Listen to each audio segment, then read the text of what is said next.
The real challenge is creating that sustainable self process throughout the year.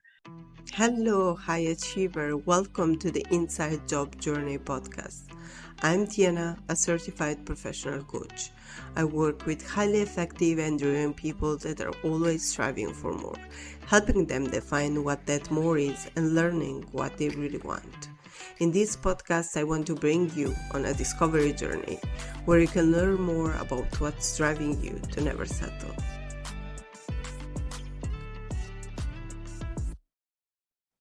Hello, high achievers, and welcome to a new episode of the Inside Job Journey podcast. Today, I have a wonderful guest for you. It's Lisa Tong. She's like a real thinking partner. She likes to create opportunities for thinking and the application of thinking to create something better. So, welcome. Hi, Tiana. Hi, everyone. Oh, I'm so happy to have you here. And what I wanted to start with you is what I've noticed in the last few weeks. It's this increasing anxiety from people because we are getting toward the end of the year. A lot of things are happening. And what I see a lot is that people feel like they haven't completed everything that they put together at the beginning of the year. They had a perfect idea of how the year will look like, and then life happens. So I've noticed a lot of perfectionism coming up through my discussions. Have you seen anything like that? I've seen it. It's very common in both personal and professional goals, for sure. And people going through their checklist now, kind of thing, and just evaluating what's happened, where they are. Uh, it's almost like we created this cycle for ourselves. It's kind of interesting observation. But yeah, absolutely. I think people will feel it more keenly, especially coming into December, right? So for sure. Definitely. And what we also discussed is this version of perfectionism that it's Yeah. definitely different for everyone, because my perfectionism, it's definitely different from anyone else's. So do you want to explore a little bit that, because you had some interesting thoughts about that? Well, what is perfect, right? What does perfect mean? I think that's like in the fine dictionary standard, you'll have the standard definition, but what does it mean for you relative to your personal goals? And I think exploring the definition of perfect and achieved have to come hand in hand, right? Like at the very end, can you achieve something without being perfect? Could you achieve something and yet is it perfect up here? Is it perfect in your heart? Where is it perfect, right? And so this application of perfect is so broad. Um, but I think we hold ourselves to perfect in every standard, right? It has to be perfect technically, it has to be perfect, financially, it has to be perfect from a feeling. So I think that's what we Oh want to my God. explore today. Yeah, absolutely. Oh my gosh, so much, so many layers to perfectionism. I think it's incredible how people will think about different parts of their life and have those high expectations, and thinking about perfectionism as something that keeps them in check, Yeah. something that it's kind of useful because you want to strive for the perfection, you want to improve. But improvement and perfectionism, and as you say, the achievement, it's very different, right? Absolutely, absolutely. And also, I think it's also how you're measuring it, right? Can you define what perfectionism is? If you can't define it, how can you measure it? Oh Right? my So there's all these questions, like if you just throw out there, it's like, oh, but I wasn't perfect. Oh, I didn't achieve it.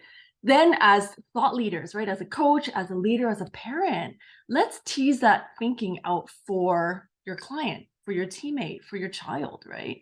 Just explore a little more, have them think about what they really mean. And then they won't feel so bad because at the very end, we have this defined expectation from what perfect needs to be, what it should be. And yet when you challenge it back, have we really thought of it deeply, right? And so I think that's the opportunity now. Yeah, and it opens up so much because then you start seeing things from a different perspective and you start redefining what good is and Yep. Yep. perfect, letting a little bit go of that idea of perfection, because you said achieving something, it's not always equal to perfection, because we want to have that thought of having everything perfectly figured out, everything Yeah. perfectly in place, everything working smoothly. But the reality is that perfection, it's something so immaterial. There is Yeah. nothing That's the that word. you can say, this is perfect. That's the word. Yeah. It's very abstract as well. You can't feel it exactly without really analyzing it. And it's actually three-dimensional, right? Because is it perfect at the end? Is it perfect in the process? Is Mhm. it process like where does perfect show up? Right? And so that's where that multi-dimensional abstract, like you said, it's so broad as a definition. I think to hold ourselves to that standard is impossible. Right? So Yeah. And you mentioned these bigger, uh, broader way of exploring and getting into that perspective of what it means for the different people. And as you go deeper, it may not be even perfectionism, it may be something completely different. And sometimes we, as we said, we think as perfectionism as something to reach. mm, And you yeah, mentioned, yeah, the journey, the process.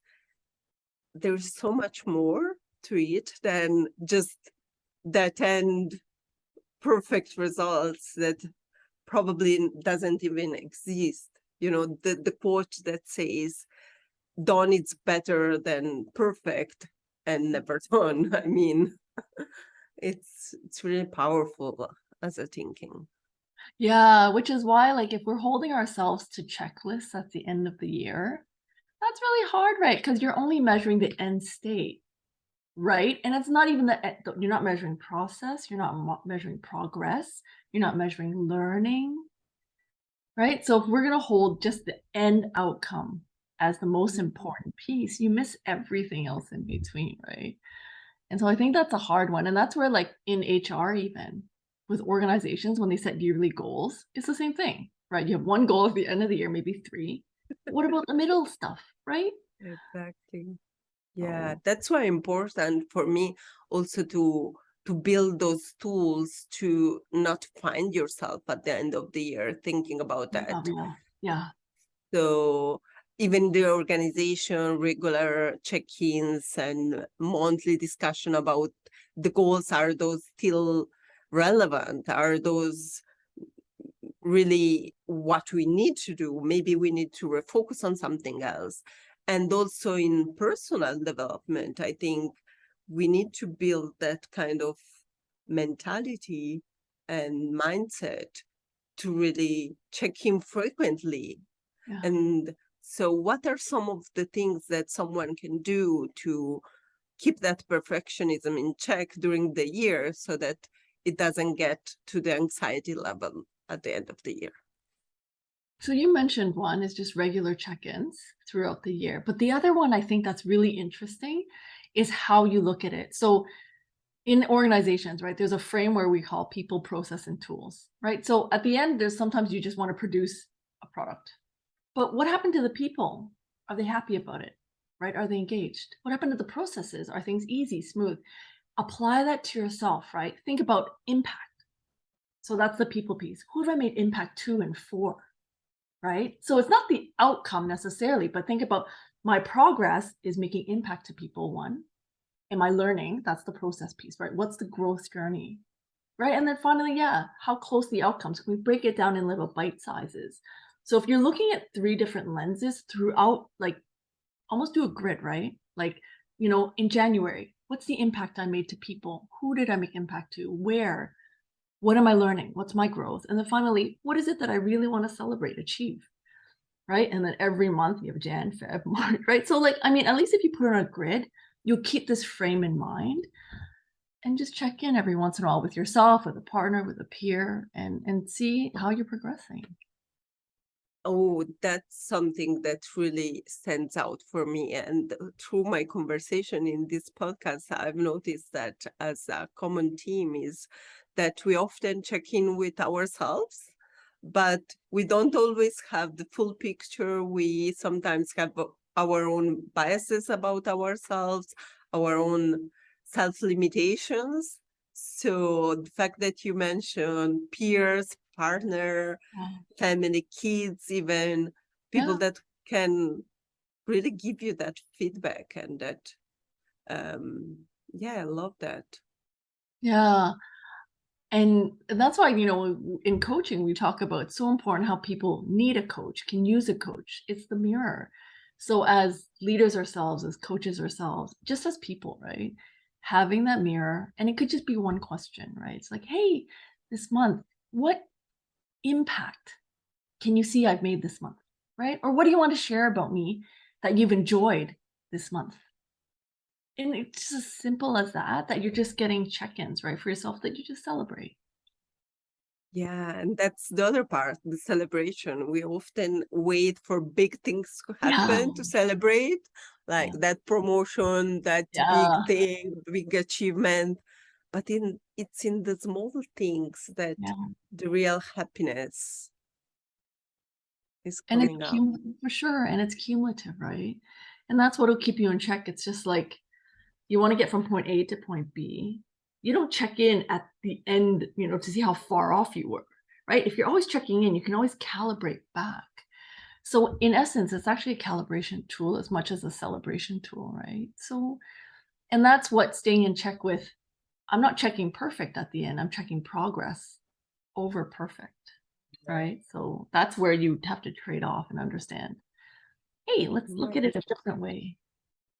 Oh my gosh. And yes, that's something that I didn't think about, the calibration of where you are, how you Yeah, feel, yeah, what are you thinking, can really help you get a hold of that feeling of needing to get to perfection and really help you think through. And we discuss a lot about having a coach because a coach can really facilitate this. But even if you do it by yourself, it's already a big value because you're starting to look at things that previously you may not have been looking at. yeah. And I think the interesting thing about is like when you say, oh, well, what are things we can do? There's tons. The question though is how intentional are you to do it? Right. And we know at the end of the year, because there's like this big thing about, all right, let's check in on our goals, let's create new resolutions. Those are big moments in culture, right? Culturally, we just do that.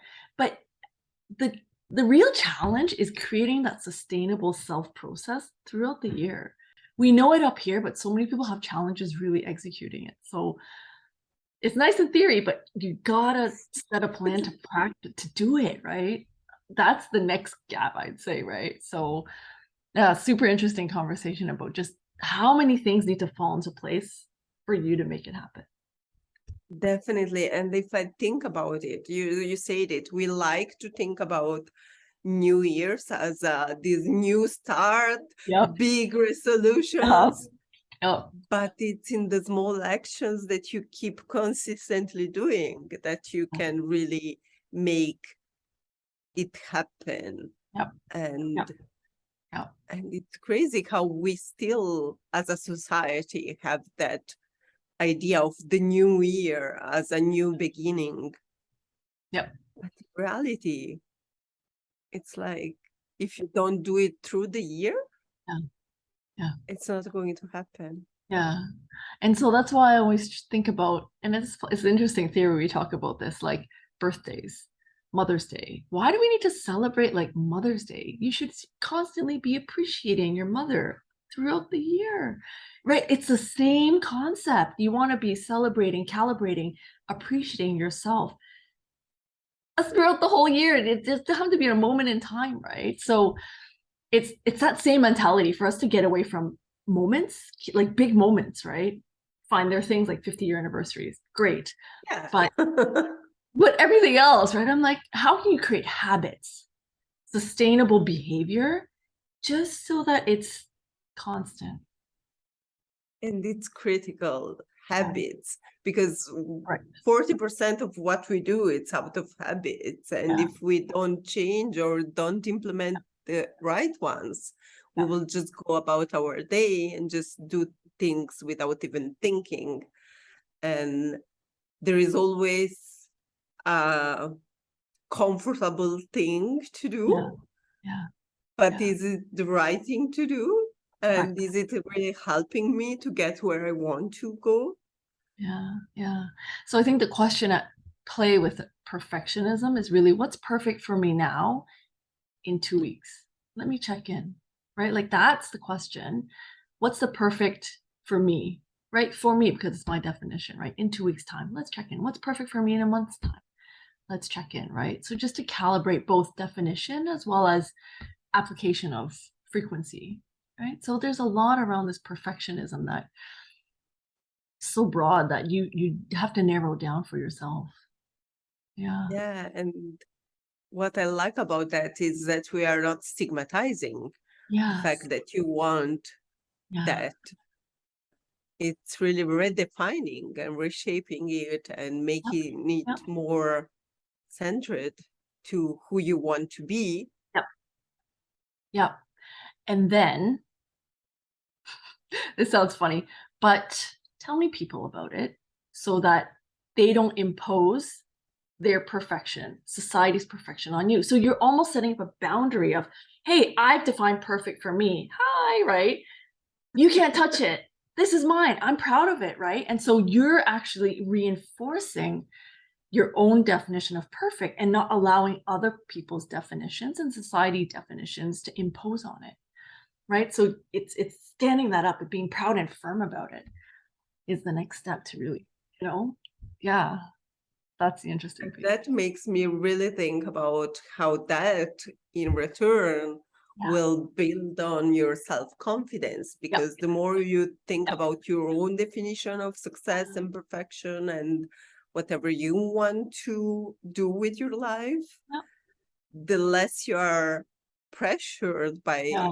the other standards that are out there that define for you. You have to do this by this age, you have to Exactly. be Yeah. this person, you have to look this way, you Yep. have to talk this way. Yep. Yep. And I think the more people that can stand up and say that, the more they'll be setting examples for others to do the same, right? Yeah. So like, I mean, it's just there's so much around this idea that's applicable that people can do and step forward in. So much. And you mentioned about also the parent of Mm. Mm. setting the example for your kids. And Oh I yeah. think the new generations are so much smarter in that sense, because it's true they're more pressured because there is so much information and so much sharing. So there are certain pressures of society to them more than us, where there was no social media or anything that you could compare yourself every time that you open your phone, because we For didn't sure. have those phones. For But sure. they are also in a sense more awake, if Yep. I may say so, because Yep. they don't accept things just because, Agree. or at least my kids don't. No. They're like Yeah. fighting me over everything. Yeah. Yeah. I know. Same with mine. I think they're willing to experiment more, right? Like this generation for them, they see other people doing different things, crazy things sometimes, but different things, right? Everyone's trying to just show up and be themselves and be different. So for them, I'm almost like thinking you can try it within boundaries, right? And so it's like one extreme to the other. So my generation is definitely like very bound, like very careful, right? My kids' generation's like, they're out there. But that's why some middle ground between everyone is you can learn from them, they can learn from us, and talk through it, right? So with my kids, it's just say throw like at dinner is the best moment. Phones away. Let's have a discussion. And I'll throw a question out there like, hey, what does perfect mean? What does perfect Mm. and have every like so it's a real thought discussion at the dinner table. There's so many questions that you could explore with, younger children, older children. I think it's a fascinating moment to have them consider it. Yeah, and I was thinking about my own kids, and a discussion that I had recently with the older one was like around not wanting to do something to be average. Yeah. And there was this idea that, I need to excel. And I was thinking, okay, that's what I thought. So it's interesting how we can now see patterns better now Yeah. that we have done some self-discovery, some training, something specifically into this area to really see things and say, wait, why? What it means to be exceptional in Yeah. something, Yeah. what it Exactly. means now, Yeah. because of course you can be exceptional if you start doing something and you find that it's something that gives you happiness and gives you fulfillment. You can become exceptional. But if your idea of exceptional as perfect is that big question mark that you haven't defined, it's hard to be exceptional. Yeah. It's a moving target, right? So I think being short goals, perfect for now, right? And perfect for later is too far off, right? I think to think it's perfect for now, perfect for me is good enough, right? Because there's so many things happening in our lives. A month, 2 months, even a year, right? Like if you think what happened last year to now, where are we now as people, as a society, right? Like, oh my gosh, nothing is the same, nothing is as we predicted, right? So yes, it's nice to have really great long-term plans, but you also need shorter midterm plans that define where perfect for you in the moment will get you to perfect in the future, right?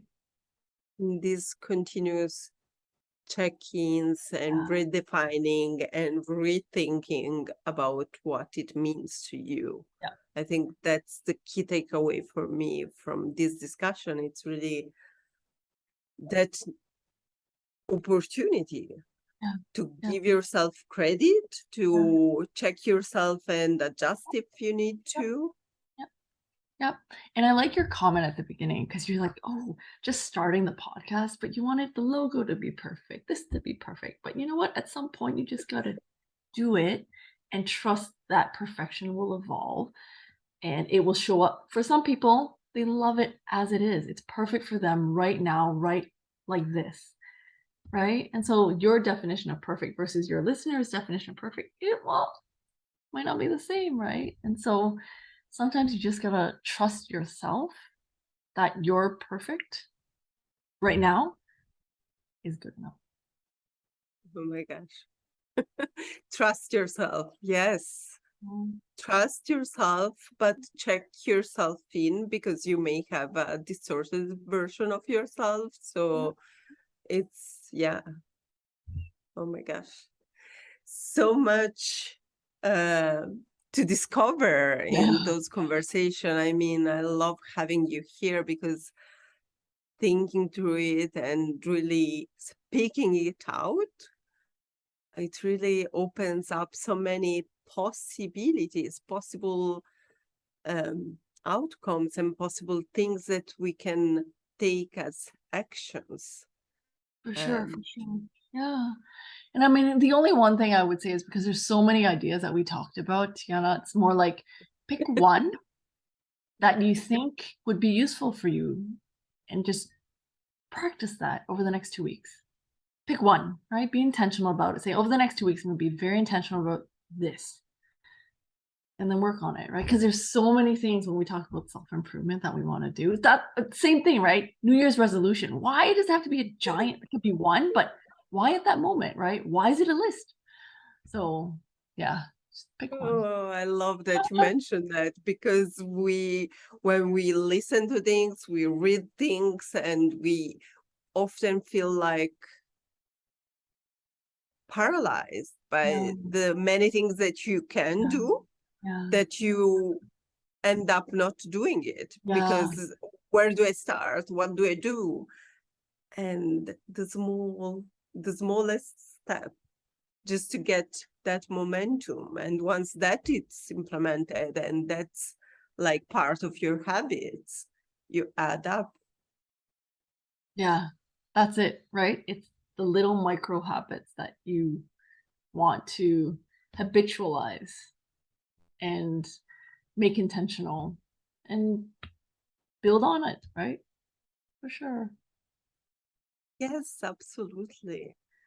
So I think that we gave a lot of food for thought for For our sure. listeners. Yeah. I think there is so much here that I would love to invite you back another Anytime. day, because I think there is so much more that we can cover, Absolutely. and we may check in to see how things are progressing, if we are hearing the same kind of pressuring topics, or if there is something different that we need to address. Absolutely. Anytime. And yes, let's check in, right? Let's pick something and then we'll check in 2 weeks. Thank you so much, Lisa. It was really an honor to have you here with me.